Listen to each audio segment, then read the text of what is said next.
simply the proportion of time that one is expecting to spend in retirement rather than earning income. The simplest thing that would really have changed New Zealand economic history is if in 1938, or even in the 1940s, as people thought about the relative size of what was then universal superannuation compared to the old age pension, instead of fixing a starting point, the designers of the system had said, for the expected last proportion of one's life, a fixed proportion of one's life, then this will be the entitlement. The age of retirement, or the age of eligibility, not retirement, would now be much closer to 75 to 80 to get somewhere close to where it was when people were talking about 60 and 65 in the 1940s. And thirdly, the extent to which we've changed from being a society where, although I can remember always people have rejected the idea of one size fits all, always, but in practice, the general intent has been the vast majority of people will fit into this pattern. And what we are finding is that we can't any longer think in those terms. Diversity is the key to how we expect people to behave in our society. We're familiar with these discussions, especially related to gender, which has been one of the biggest changes in New Zealand in the last 40 years. Ethnic changes, again, big change in the last 30 years. But I think the one which is underestimated still is the existence of diversity in preferences. It's not that people can be put into various categories. It's that people, whatever category they belong to, by gender, by ethnicity, by education level, any of the normal ways in which we stratify society, people actually want different things. And that is putting a real strain on the attempt to provide a welfare system that deals with people generally. It seems to me that the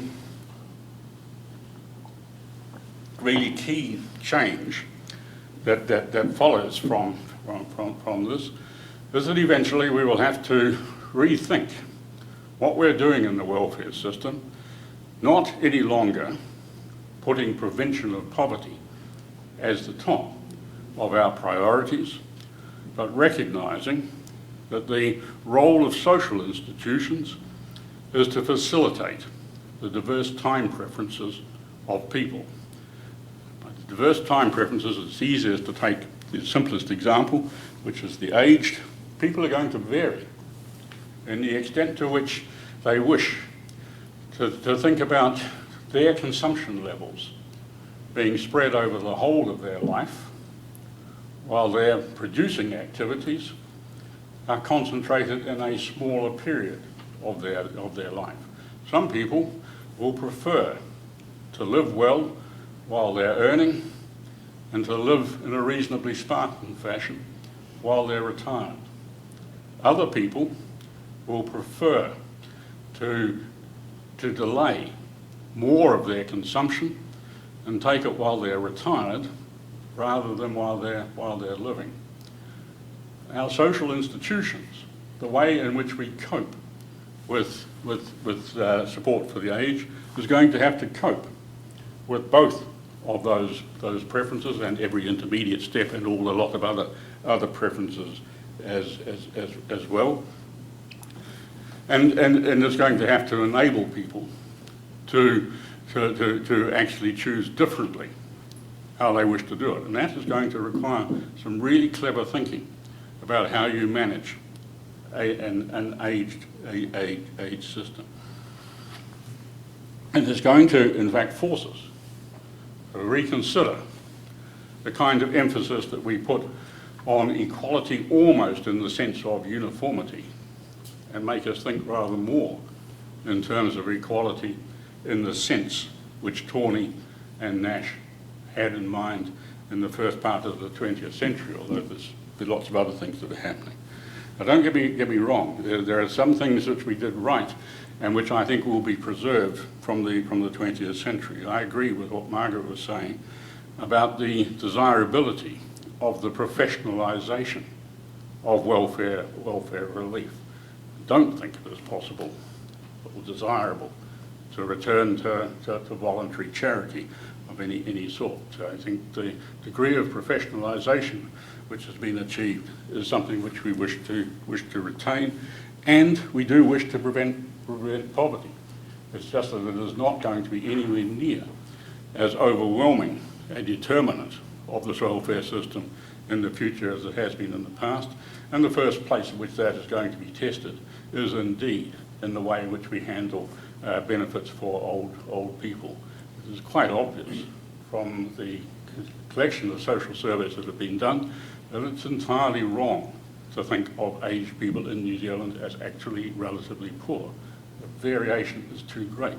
It is important to remember that within those aged people there are people who are relatively poor. The interesting thing is that the best way of summing them up is that they're male, M-A-L-E, but it doesn't mean their gender. It refers to those who have experienced multiple adverse life experiences. Multiple adverse life experiences. People can cope with one or two. They can't cope with several at once. More generally, I think the welfare system is in fact going to have to cope with diversity across the whole spectrum of its activities. If you think of the welfare system, as Margaret described its evolution, it wasn't something, its history is really very puzzling. What happened was that in dealing with a range of experiences in society, people simply extended what they had learnt about insurance. Insurance was developed to deal with fires in the 17th century. In the 18th century, it was developed to deal with, in the 17th century it was basically developed to deal with joint stock companies. In the 18th century, it was basically developed to deal with fires. In the 19th century, it was developed to deal with life insurance and benevolent societies.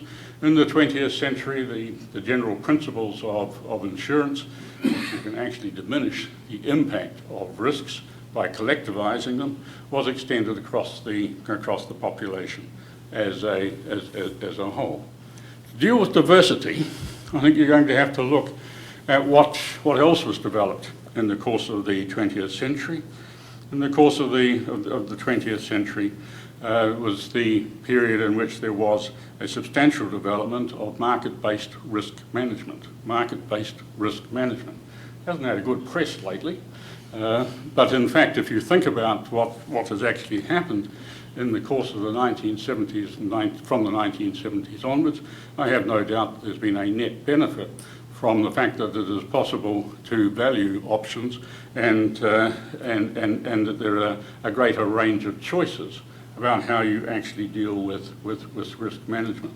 And in the course of the 21st century, I'm sure that those choices are going to be extended into the ways in which we provide for people to make different choices about how they want to cope with families, with other adverse circumstances, and with old age as well. So I think we are facing a period in which there's going to be a really significant change in how we approach the welfare system. So I won't use all of my 5 minutes. Let me just say, what do I want to say about the origins of the welfare system? The origins of the welfare system are remote, and the world has changed since then. There are things which we want to preserve from what we have experienced in the development of the welfare system, especially in the course of the 20th century. We do have to think more deeply about what are the reasons for social welfare in a modern society, and we actually have to think of the possibility of really very different solutions in the future. Our problem around welfare is essentially a familiar one. The problem is ignorance. How do we actually cope with new issues? The problem is ignorance, but it's not what we don't know. It's what we think we do know, which is no longer relevant. Thank you.